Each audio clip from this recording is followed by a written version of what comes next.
Shalom teman-teman sekalian, salam berkat dan salam sejahtera saya ucapkan. Selamat bertemu sekali lagi. Semoga saudara-saudari semua sehat dan ceria di dalam Tuhan.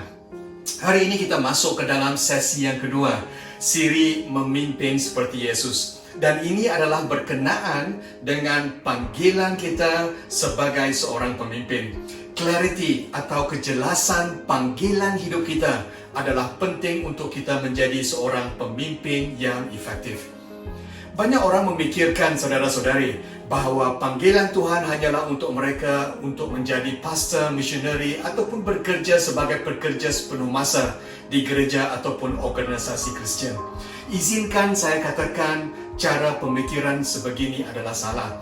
Memang mereka yang vocationnya bekerja sepenuh masa untuk Tuhan, iaitu panggilan mereka adalah istimewa daripada Tuhan. Dan kita semua menghargai mereka yang telah membuat keputusan sedemikian. Mereka adalah hero-hero kita, kan saudara-saudari. Tetapi Tuhan juga mahu memanggil kita semua yang lain untuk melayani Tuhan 24 jam 7 hari, 24/7. Tidak kira di manapun Tuhan letakkan kita berada. Kita semua telah dipanggil Tuhan untuk menjadi pemimpin yang berpengaruh. Tidak kira sama ada kita di marketplace, di rumah, di ministry, di sekolah, di kampung dan sebagainya. Kita semua dipanggil Tuhan untuk menjadi pemimpin. Kita semua yang dipanggil Tuhan untuk menjadi pemimpin haruslah mempunyai 3 DNA yang sama. Iaitu yang pertamanya ialah worship. Kita dipanggil untuk hidup dengan penuh pengabdian kepada Tuhan, dengan doa dan dengan mempelajari dan mematuhi firman Tuhan. A life of total devotion to God. Yang kedua ialah mission. Misi kita ialah untuk memuridkan orang semua, termasuk mereka yang tidak mengenal Yesus. Dan yang ketiga ialah community. Kita dipanggil untuk hidup di dalam komuniti besar, di dalam Kristus. Dan kita semua adalah anak-anak Allah. Kita tidak boleh hidup berseorangan. Nah, saudara-saudari, kebanyakan daripada kita mungkin akan memikirkan bahawa pelayanan Tuhan mempunyai 2 peringkat. Satu peringkat untuk mereka yang melayani Tuhan sepenuh masa, dan yang satu lagi untuk mereka yang melayani Tuhan dengan menyokong mereka di dalam peringkat pertama dengan dana dan doa. Satu kumpulan bermain dan satu lagi kumpulan menonton. Yesus menukar kefahaman tersebut dengan memanggil nelayan, doktor, tukang kayu, accountant dan sebagainya. Yesus memanggil mereka untuk hidup dengan kepimpinan hamba, servant leadership. Ada satu ketika, ada seorang yang bernama Zacchaeus. Dia adalah seorang pemungut cukai, seorang yang sangat kaya dan dibenci orang ramai. Dia seorang yang pendek dan cuba hendak melihat Yesus, tetapi orang ramai terlalu banyak. Lalu dia berlari, mendahului mereka dan memanjat pokok ara untuk melihat Yesus yang akan melalui jalan tersebut. Apabila Yesus melihat Zacchaeus, dia berkata dengan perkataan yang sangat terkenal untuk kita semua, "Zacchaeus, turunlah dengan segera, kerana pada hari ini aku akan menumpang di rumahmu." Nah, saudara-saudari, semua orang melihat hal ini bersungut-sungut kerana Yesus ingin menumpang di rumah orang yang berdosa. Tetapi inilah Yesus kita. Dia melihat orang-orang yang biasa, yang berdosa seperti Zacchaeus. Yesus pergi ke rumahnya dan memotivasikan Zacchaeus untuk bertaubat. Walaupun Zacchaeus masih kekal dengan vocation atau pekerjaannya sebagai pemungut cukai, Yesus telah menjadikan Zacchaeus murid Yesus sepenuh masa. Hari ini, Tuhan mengingatkan kita untuk melayani Tuhan sepenuh masa, saudara-saudari.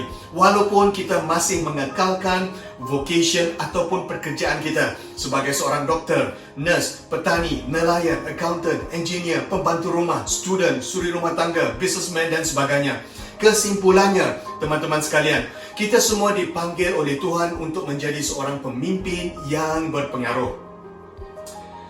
Persoalannya, apakah yang melayakkan kita sebagai seorang pemimpin? Boleh saya cadangkan 5 karakteristik. Yang pertama ialah pemimpin adalah seorang yang menyelesaikan sesuatu. Dia adalah seorang yang menukarkan situasi yang mencabar kepada yang baik dalam kehidupan orang lain. Yang kedua ialah pemimpin adalah seorang murid Yesus yang setia sepenuh masa, fully devoted disciples of Jesus. Amin, saudara-saudari. Dan yang ketiga ialah pemimpin adalah seorang yang dipanggil untuk melayani Tuhan sepenuh masa, tidak kira di dalam pekerjaan atau vocation apapun dan di mana kita berada. Dan yang keempat, pemimpin adalah seorang yang melayani orang lain, servant leadership, memimpin sebagai hamba. Dan yang terakhir, kelima, ialah pemimpin adalah seorang yang aktif berkongsi tentang berita baik Yesus Kristus dan dengan sengaja memuridkan mereka yang tidak mengenal Tuhan. Yesus memanggil orang-orang biasa untuk menjadi pengikutnya. Pegawai tentera, pegawai kerajaan, suri rumah tangga, dokter, pemungut cukai, nelayan, pelacur, pengajar, peguam, pembuat kemah, businessman dan sebagainya. Yesus memanggil mereka semua dan mengajar mereka untuk bagaimana hidup dan berfikir dengan cara Yesus di dalam pekerjaan dan vocation mereka. Yesus memberikan model gaya kepimpinan yang datangnya daripada dalam, inside out, dan bukan dengan tugas agama mereka, tetapi kerana keinginan peribadi yang datangnya daripada hati yang berubah. Ada perbezaan yang besar di antara hanya mengatakan yes dan dengan ingin mengatakan yes. Cara Yesus bukanlah memobilisasikan orang untuk melakukan pekerjaan untuk Tuhan, tetapi dasar kepimpinan Yesus ialah memobilisasikan orang yang ingin dari dalam melakukan pekerjaan untuk Tuhan. Kita lihat saudara-saudari, Zakius dengan sendiri berkata, Lukas 19:8, tetapi Zakius berdiri dan berkata kepada Tuhan, Tuhan, sekarang ini juga aku hendak memberikan separuh hartaku kepada orang miskin, dan jika aku telah menipu sesiapa, aku akan membayarnya kembali 4 kali ganda. Wow, saudara-saudari, inilah yang berlaku apabila kita ditukarkan inside out, dari dalam keluar, dari dalam hati yang berubah kepada melakukan keinginan Tuhan. Bukan dipaksa, bukan sebagai rutin atau bukan sebagai tugas, tetapi kerana keinginan dari dalam hati yang telah diubah. Amin, saudara-saudari. Lukas 19:9-10, Yesus berkata kepadanya, pada hari ini juga penyelamatan telah datang kepada seisi rumah ini, kerana kamu juga seorang keturunan Abraham.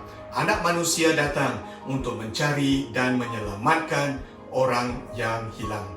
Amin, saudara-saudari. Kepada kita yang telah mendengar, marilah kita menjadi pemimpin yang telah Tuhan sediakan untuk kita. Untuk kita diubah dari dalam, inside out. Panggilan Tuhan yang paling penting untuk kita semua ialah untuk menerima kasih Yesus dan menerimanya sebagai juru selamat kehidupan kita. Jadi saudara-saudari, apakah kita yakin dengan panggilan Tuhan di dalam hidup kita sebagai seorang pemimpin? Apakah kita memimpin tidak kira di mana Tuhan tempatkan kita berada? Kita menjadi terang dan garam dunia, salt and light of the world. Jikalau belum, mari kita serahkan hidup kita kepada Tuhan dan berdoa supaya kita akan hidup dengan hidup yang intentional, hidup yang sengaja, sepenuh masa untuk Tuhan dan memimpin dan memuridkan orang lain, tidak kira pekerjaan kita ataupun vocation kita yang sekarang ini. Amin, saudara-saudari, mari kita berdoa. Tuhan, kami telah belajar dasar yang kedua, memimpin seperti Yesus, yaitu panggilan kami sebagai seorang pemimpin. Hari ini kami serahkan diri kami ke tangan-Mu. Ajar dan pimpin kami supaya kami memimpin dengan cara yang telah diajar oleh Yesus kepada kami. Gunakan hidup kami, walaupun dimanapun kami berada atau apapun pekerjaan kami. Kami mahu menjadi pengikut Yesus yang sepenuh masa. Kami mahu menjadi seorang pemimpin yang efektif. Kami mahu menjadi seorang pemimpin yang berpengaruh. Dan kami akan yakin dengan panggilan Tuhan untuk kami menjadi seorang pemimpin. Di dalam nama Yesus Kristus kami berdoa. Amin. Amin. Amin. Amin. Terima kasih saudara-saudari. Sampai kita bertemu sekali lagi. Tuhan memberkati. Shalom.